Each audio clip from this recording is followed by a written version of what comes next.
Hello, আমি মল্লিকা আর আজকে কিচেনে মা। And once again welcome back to my channel. আজকে রান্না হতে চলেছে কিচেনে দারুণ একটা জিনিস, চিংড়ি মাছ।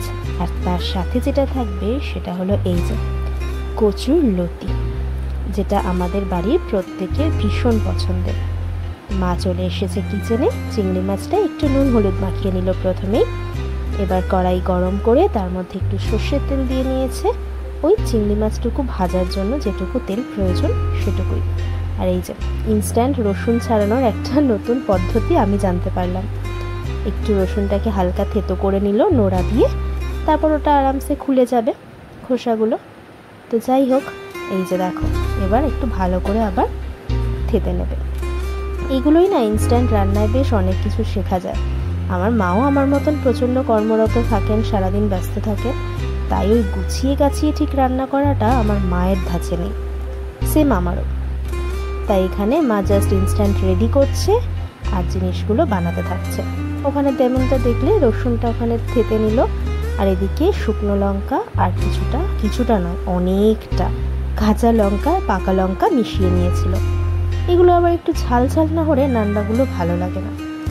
যাই হোক, বর্ষাকাল তো শুকনো লঙ্কাগুলো একটু কেমন হয়ে গেছে।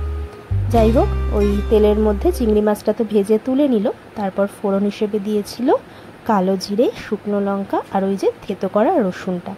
আর এই সময় যে কড়াইয়ে কি সুন্দর একটা গন্ধ বেরোচ্ছিল, পুরো রান্নাঘরটা ম করছিল। আসলে এই রান্নাটা আমার মনে হয় আমরা প্রত্যেক মানুষই বাড়িতে খেয়ে থাকি, বানিয়ে থাকি। তবে সত্যি এই কিছু কিছু রান্না এতটাই স্বাদ হয় যে এইটা দিয়েই গোটা এক থালা ভাত নিমেষে সাবার হয়ে যাবে। কি ঠিক বললাম তো? যাই হোক, গল্প করতে করতে মা ওদিকে লতিটা দিয়ে দিল, আর ওই যে চেরা কাঁচা পাকা লঙ্কা মেশানো, তার সাথে দিয়ে দিচ্ছে সামান্য হলুদ গুঁড়ো আর অল্প একটু লঙ্কার গুঁড়ো, তার সাথে দিয়ে দিচ্ছে নুন পরিমাণ মতন। ব্যাস, মশলা বলতে এইটুকুই, ওই ফোড়ন আর ওই কিচ্ছু একদম কম নুন হলুদ লঙ্কার গুঁড়োটা একদমই অপশনাল। তবে আমার মা বাঙাল তো যতটাই ঝাল দেওয়া হয় ততটাই যেন কম পড়ে। যাই হোক, সমস্ত কিছু দিয়ে ভালো করে মিশিয়ে নিয়ে ঢাকা দিয়ে দিল। ও হ্যাঁ, একটু সামান্য জল দিয়ে দিয়েছিল, দিয়ে গ্যাসটাকে একদম সিম করে দিয়ে ওই 5-7 মিনিট মতন একটু করে রেখে দিয়েছিল এইভাবেই। তারপর যখন খুললো দেখলাম ব্যাস এই অবস্থা। তো এর মধ্যে চিংড়ি মাছ ভাজাগুলোকে মিশিয়ে দিল, দিয়ে ভালো করে নেড়ে ছেড়ে নিয়ে আবার এটাকে ঢাকা দিয়ে দিল।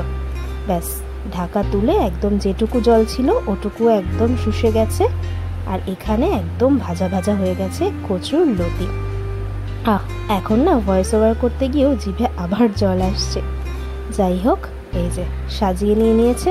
ব্যাস, আর কি চাই? এর সাথে এক থালা গরম গরম ভাত, আর তার সাথে এই এক হাতা কচুর লতি চিংড়ি মাছ দিয়ে। যারা যারা দেখছো, আমি জানি জিভে জল আসছে, তাদের বলবো তাড়াতাড়ি বাড়িতে ট্রাই করে নাও, নিয়ে চট করে খেতে বসে পড়ো। আর আমাকে অবশ্যই কমেন্টের মাধ্যমে জানিও রেসিপিটা কেমন লাগলো। আজকের জন্য এতটুকুই, দেখা হচ্ছে আবার খুব তাড়াতাড়ি। সবাই ভালো থেকো, সুস্থ থেকো।